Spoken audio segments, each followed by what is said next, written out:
Hello everybody, this is Deidre with Paper Crafts and Planners, and I promised to come back and tell you how we did at our vendor event. We were going to only have one. We ended up doing two in July this month. Well, actually the one was the end of June and the next one was July 3rd. So they were just a week apart in the Texas heat. So that was a problem right off the bat. But my first tip to you was something we didn't have the luxury of doing because this is the first. Both of the events were the first of their kind. So we didn't know anything about the events going in, but I would research a lot. So the lady running the first one that we did, she had run some in the past that I'd done before, and she was doing this one now in the town that I live in, next to a restaurant and bar in town that gets a lot of traffic. So I did know there would be traffic. I did know who was running it and that she'd done a good job before.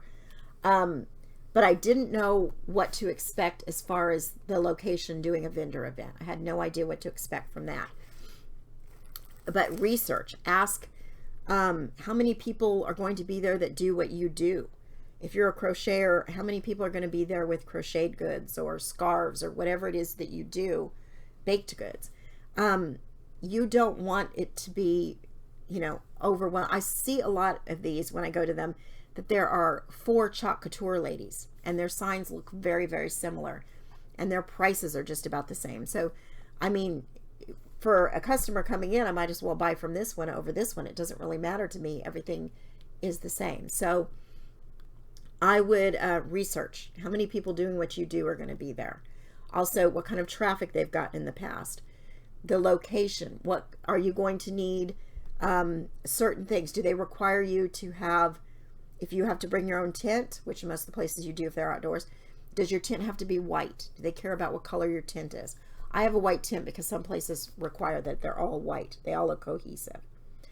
Is there going to be electricity? Just those kinds of things. So research your event as well as you can. Number 2, be as clear as possible to your customers what is going on in your booth. Don't make them walk all the way in to see what it is you do. They won't. So if you have something setting towards the front where they can kind of get an idea of what it is you do or what's going to be in that booth, they can look at that, see that they liked it or didn't, and then they walk on in and see the rest of your stuff. What I've done in the past when it's just me is have a 6-foot table decorated. I have some things high, some things low, all my prices out, of course, and I'm behind it with the little table where I have my cash box and everything. That's what I do when I'm solo. I wasn't solo this time, so it was a little bit different, but you want people to see as they're walking by in these events, they can see exactly what it is you do. And it's clear. So we confused people. We absolutely did. And it did not pay off for me at all. So my daughter decided she would do her baked goods. She's on maternity leave and she worked for Whole Foods. And so she's a chef. She has her food handler's license. She went to culinary school. She bakes, all of that kind of stuff. So she did some cute little souffle cups with cake balls in them and drizzled topping over them and gave them cute little names. And then she made little mug shots, which were the kits to pour into the mug and add the oil and the milk and make your own little cake in a mug. She did those. And she did really well with them, both events. The second event, not as much. The first event, she did really well. But so she had her baked goods set up. My granddaughter ended up bringing some jewelry. And I had my things. So people were not clear what they were going to get when they saw our booth. We also did an L shape where you had to walk in to see things. You couldn't really see anything other than our signage before you came in.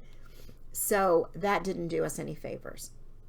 I think people need to get an idea of what it is you do through signage or through seeing your product, some of it sitting out close to the area where they're walking. And when they get in, don't confuse them. We confused them even when they came in. So if the baked goods caught their eye, which was straightforward, or the jewelry, which was also straightforward, they tended to walk straight to that, and my stuff was off to the other side of the L.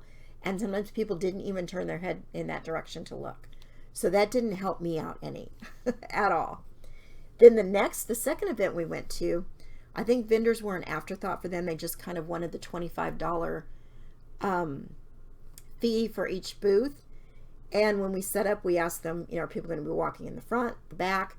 They said, oh, both ways. so they had us kind of haphazardly in this grassy area. And as vendors, you know how you set up. And so people had to switch. So we had to put our 2 6-foot tables along the side so people could walk through the middle, so that we had both areas were, you know, fronts in a way. But that meant that my granddaughter's chair was up there, mine was back here. We kind of, so I always felt like I had my back to somebody who might be interested in my stuff or blocking their view. Even if I was standing, I didn't really know what to do with myself with this layout. The people next to us that had tumblers, they just set up like they always do. And so for one area where people were walking through, they just saw their backs on the back end of their booth. They couldn't see what they did at all. So that was not good. But they made a decision. They were like, well, this is what it is. This is how we're going to set up. So that was not good. I would have asked more questions. Also, we just weren't clear. We weren't clear with our booth what it was we did. And so we would definitely be more clear next time. That's one of the things we're going to change. Okay, number 3, make your prices evident. Everybody should see your prices. So I had things in containers, and I always have one in the front that was set up so they could flip through it. And then I had all the rest of them where you could look through with all of my different products. The cards I had in these, I don't know how this is going to show, these fridge bins, and then I had little labels. I just sold my cards for $1.75 or 2 for $3.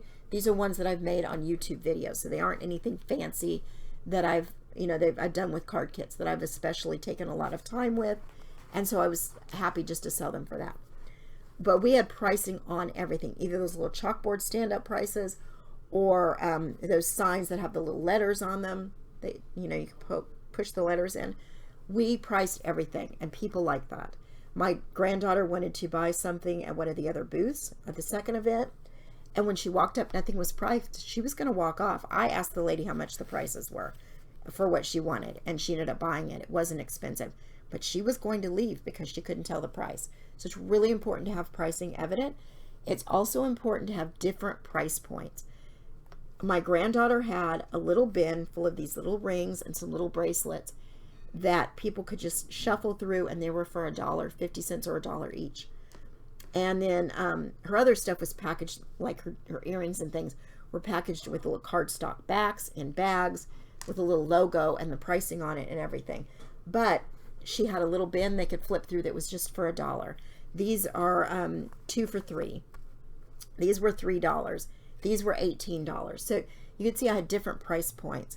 And I think that helps. The little girls maybe only had $1 to spend, or $3, and they bought 3 of her $1 items and were so happy to get them. So it's a good idea to have different price points as well as making your pricing clear. Okay, so that's tip number 3. Tip number 4, self-care. Sleep really well the night before. Take plenty of things to drink, especially if you're outdoors. I had a heat exhaustion situation, the first one, not until we were tearing down at like 3 o'clock in the afternoon in the hottest part of the day. It was 97, I think, with 102 heat index, and I ended up having to sit in the car with the air conditioning because I was about to either fall over or be sick, and it was embarrassing. But I sat in the AC, and they had to tear everything down and put it away back in the vehicle because I couldn't help. The second one was 11 a.m. setup. It was from noon to 9 p.m. We did bring water, but we did not bring enough water. We knew there were trucks, food trucks and things, and we thought, well, we'll spend our money, at some of these fundraiser hamburger hot dog things or something. But it was tacos, Frito pie, stuff that I did not need to be eating when I was feeling like that. So bring healthy stuff to eat, bring lots of water. I got sick the second time too, and somebody had to pick me up in the middle of the day because, again, the heat just got to me. So I will not do summer events outdoors anymore. Let's just say that. That was another lesson I learned. But take care of yourself. Make sure you have things that you need to take care of yourself that day. The lady next to us with the tumblers, she had this fan thing that went around her neck. I'm all for that. It looks silly, but I'm all for that if I have to do something outdoors from now on. But like I said, I've already told them I'm not doing heat of the summer outdoor events. That being said, as we were sitting there, someone came by with a fundraiser they're doing at that same location. It's a scholarship one. And they're going to have a cook-off, and performers and food trucks, and I know it's going to be a big crowd, but it is mid-September, which in Texas, it could be flipping hot. It could be a nice day. I don't know what we're going to get. They both want to do it. So we're going to change some things up, and let me tell you how we're going to change it up. We're doing 2 booths. We are not doing one, all of our stuff together. My daughter will have her own with her baked goods. She did really well at the first event. The second event, she did not do as well, and it was just simply the setup we had to do. None of us did really well the second. Well, no, my granddaughter did with the jewelry. She did really well. But it was, we need to split up. So we need to have the baked goods in one, and we need to have the gift type items in one. So my granddaughter's jewelry and my little things will go together. We will have a 6-foot table where it's all arranged at varying heights, priced correctly, cohesive looking, and we will sit behind that 6-foot table so people can see exactly what we do as they're walking by. This lady that's doing this event, we've already talked to her quite a bit about not putting 2 jewelry makers next to each other, not putting 2 baked goods people next to each other. And I will continue to be in contact with her. And also I'd like to hopefully get across to her that we need to know what is the front where people are going to be walking. Don't haphazardly set up people in this field or this grassy area so that no one understands the flow of traffic. The flow of traffic is pretty important at a vendor event. So we're going to do those things differently. We are also going to do a little more self-care. Also, if it is going to be a 90-degree day, they're going to know that I'm not going to be attending with them. Their booths will be next to each other. I may send my stuff, a few of my things, but it will be those 2 doing the event, and I might bop in, but I will not sit out in the heat like that again. It was really embarrassing to be dizzy and not be able to think and feel like I was going to be sick. So I'm not going to put myself through that. That's my self-care for the event. But I hope you got some lessons from this. We are going to look for some fall and Christmas leading into the holidays events, because that's where I typically do really well, are gift items and holiday items. So we're going to look for those, and we're also going to look for some indoor events, because the 2 of them did really well and they had a great time. So my granddaughter is just hooked now. I think she's going to start doing those beaded pins now. I don't know if you've seen them, but she's going to start doing some other things. She does zipper pulls and things, and those all sold. So she's interested in doing some other things. But once you've made $100 at an event that you didn't pay to participate in, as a 13-year-old, she was really hooked on it. So I'm sure there's many more in our future. I hope you got some great tips from me, and thank you so much for watching. Happy crafting, everybody.